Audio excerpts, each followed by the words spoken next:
All right. Can everybody come around together in a circle? Around the fire pits. This next stage of the ritual is to transform the energy that we've been carrying into greater freedom.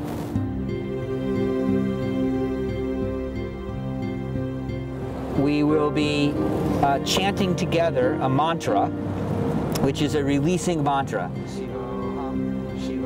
Having released the pain and toxicity that's been associated with those experiences, we're going to move over to a new space. A little more than a week ago, I was driving home and I just swiped a parked car. It's only going like 10 miles an hour, and I was thinking, this is so weird. Like, I really didn't see that car. So I started being my own neurologist, testing my vision, and I noticed that I wasn't seeing so well on this side. So I ordered this test on myself to look at visual fields, and I found that I really was missing this whole cut. So I knew where in the brain that problem would occur. So Friday night I ordered my own brain scan, and I have a bad tumor in my left part of my brain.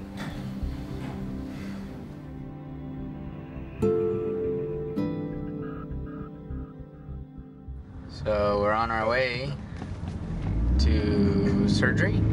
Dad, look into the camera. Oh, hey guys. Anything you want to say before you go under? I hope that more light comes in and gets let out.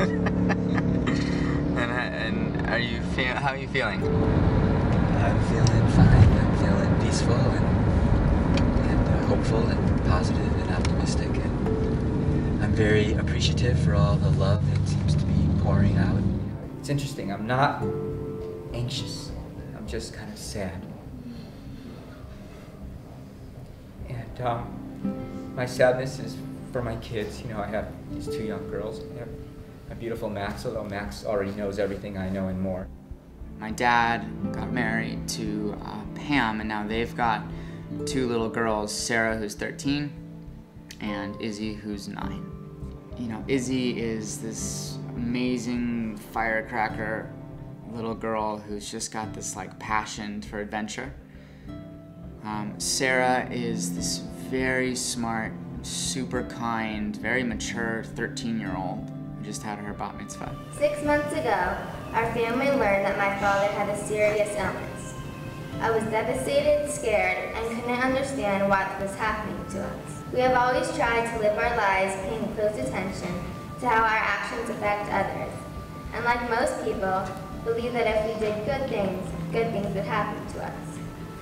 But there was really no good reason as to why this challenge had come into our lives.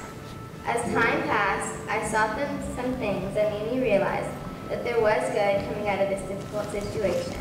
Pam is such an amazingly devoted mother and loves those girls so much. They would ask me all these questions, and you know, is Daddy going to be okay? You know, are the doctors going to tell us he has a certain amount of time to live? So I would just say, you know, our intention is that Daddy's going to be here with us for a really long time. Yeah, Pammy was amazing. Pammy was great. Every time Pammy steps up, it's like I'm thinking, this woman has really become a powerful force.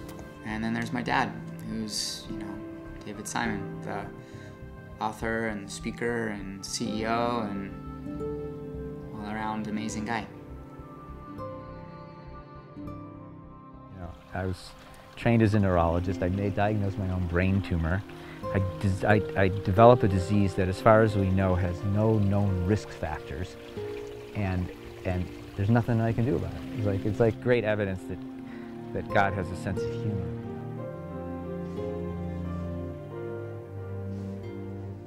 So my dad's been Deepak Chopra's partner for the last 15 years, and a lot of people don't know that, you know, because my dad's so good at just being there behind the scenes to kind of support everything, even though he's been right there alongside Deepak this whole time.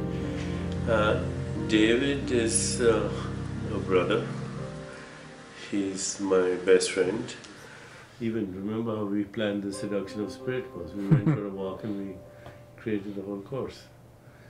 And so I don't know what I'm going to do, to tell you the truth. I love you. Love you too. Yeah. He's been everyone else's doctor for as long as I've known, you know?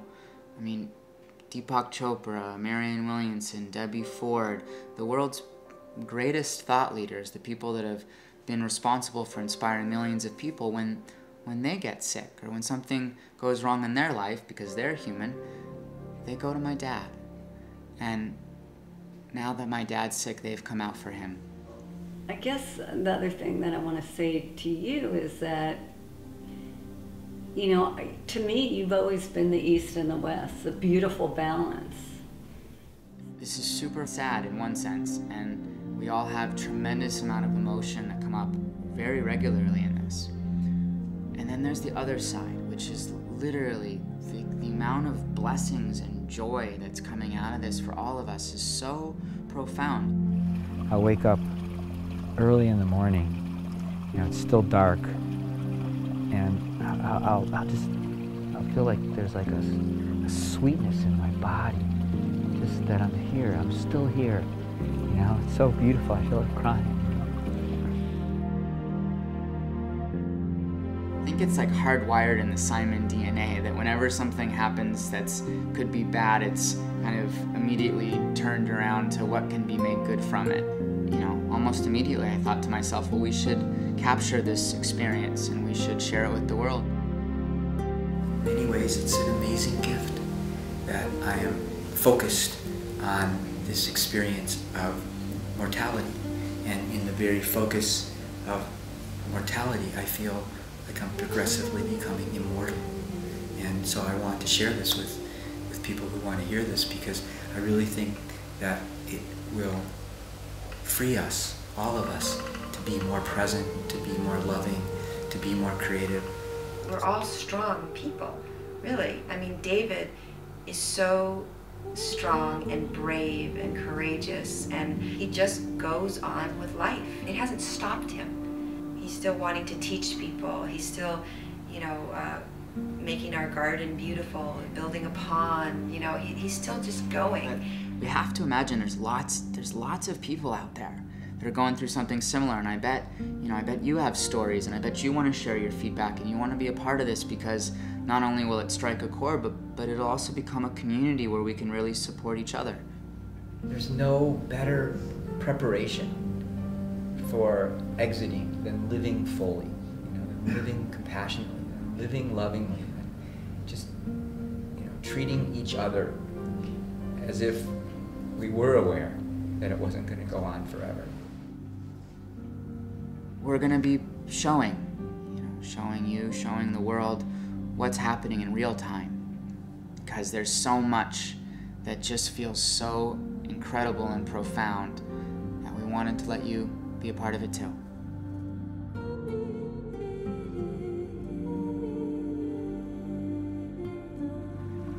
It's just amazing, isn't it? Like the whole experience of life and death and love and healing and time, and all on this little tiny planet, you know, this little tiny dot of dust. It's so wild.